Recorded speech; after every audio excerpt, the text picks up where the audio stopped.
maraming kaganapan namin ngayong buwan. At ito nga po yung kaganapan namin, nilibing na po yung tito ko.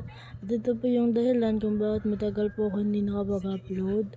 At bago pong lahat, magsimula po tayo sa A Day in My Life of 17 years old content creator teenagers.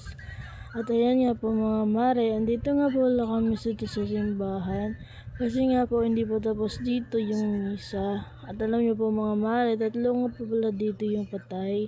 At pinasabay na rin po yung tito ko. At ayan nga po, dinadala na pinpalabas. At ito na nga po, habang umuwi po kami, doon nga po ililibing doon sa amin.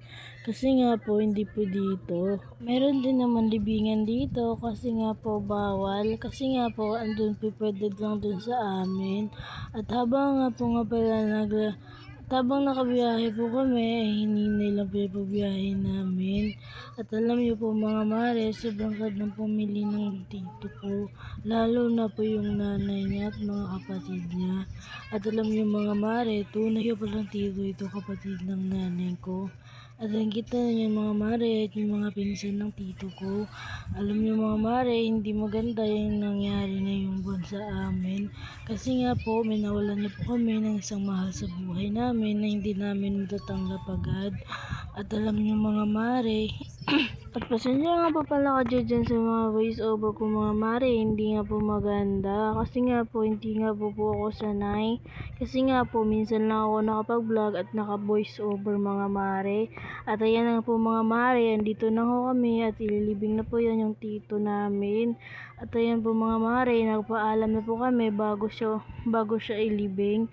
At tignan niyo man mga mukha namin dyan, sobrang lungkot at lalong-lalo yun yung bata dyan.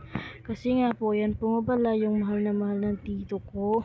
At fast forward ko na nga din po mga mare, dito na po kami sa 3 araw na naliligo na nga po kami at pumunta nga po pala kami dyan sa baybay.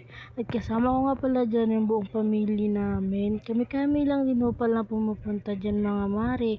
Kasi nga po wala pa dyan yung ibang pamilya namin kasi nga po nasa hospital. Kasi nga po nakasabay nga po pala yung pagkamatay ng lolo ko, ng tito ko pala, nakasabay sa hospital ng aking lolo.